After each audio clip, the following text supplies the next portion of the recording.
എല്ലാ ഷോർട്സ് കുറേ ദിവസത്തിന് ശേഷമാണ് നമ്മൾ വീഡിയോ ഇടുന്നത്.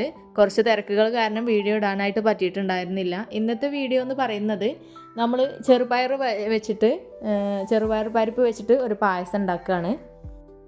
അതിനായിട്ട് നമ്മളിവിടെ 1 കിലോഗ്രാം ചെറുപയർ പരിപ്പാണ് നമ്മൾ യൂസ് ആക്കിയിട്ടുള്ളത്. അത് നന്നായിട്ട് വറുത്തെടുക്കുകയാണ്. ഒരു ഗോൾഡൻ കളർ ആവുന്നത് വരെ നമ്മൾ നന്നായിട്ട് വറുത്തെടുക്കണം. എന്നിട്ട് നന്നായിട്ട് കഴുകി വൃത്തിയാക്കി എടുക്കുകയാണ്. അപ്പോൾ ഞാനിത് വെക്കേഷനിൽ എൻ്റെ വീട്ടിലേക്ക് പോയ സമയത്ത് എടുത്ത വീഡിയോ ആണ്. നമുക്ക് ഈ പായസം വെച്ച് തരുന്നത് എൻ്റെ അമ്മായിയുടെ ഹസ്ബൻഡാണ്. മൂപ്പര് അത്യാവശ്യം എല്ലാതും കുക്ക് ചെയ്യും.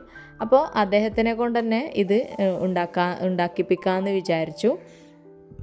ഇനി നമുക്ക് പായസത്തേക്ക് കുറച്ച് 1-ാം പാലും 2-ാം പാലൊക്കെ ആവശ്യമുണ്ട്. അപ്പോൾ അത് എൻ്റെ ഉമ്മയാണ് തേങ്ങയൊക്കെ ചിരണ്ടി നന്നായിട്ട് മിക്സിയിൽ അടിച്ചിട്ട് അതിൻ്റെ പാലൊക്കെ എടുത്ത് റെഡിയാക്കുന്നത്.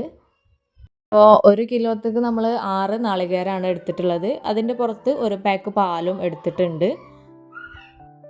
പിന്നെ നമുക്കിതിലേക്ക് ആവശ്യമായിട്ടുള്ളത് നല്ല ചെറിയ ജീരകം വറുത്ത് പൊടിച്ച പൊടിയാണ് നമുക്ക് പിന്നെ വേണ്ടത്. പിന്നെ കുറച്ച് ഏലക്കായും കൂടി ആവശ്യമുണ്ട്. അവസാനം നമ്മൾ തൂമിച്ചൊഴിക്കാനായിട്ട് നെയ്യും അതേപോലെ തന്നെ കുറച്ച് മുന്തിരിയും അണ്ടിയും വേണ്ടിയിരുന്നു. അതും കൂടി നമ്മൾ ഇതിൻ്റെ കൂടെ വാങ്ങിച്ചിട്ടുണ്ട് കേട്ടോ. അപ്പോൾ അതൊക്കെ ഓരോന്നായിട്ട് ഞാൻ വഴിയെ കാണിച്ചു തരാം. അപ്പോൾ നമ്മൾ വറുത്തെടുത്ത് നന്നായി കഴുകി വൃത്തിയാക്കി വെച്ചിട്ടുള്ള ആ ഒരു പരിപ്പ് നമ്മൾ ഒരൊറ്റ വിസിലടുപ്പിച്ചിട്ട് കുക്കറിൽ വേവിച്ചെടുക്കുകയാണ് ചെയ്യുന്നത്.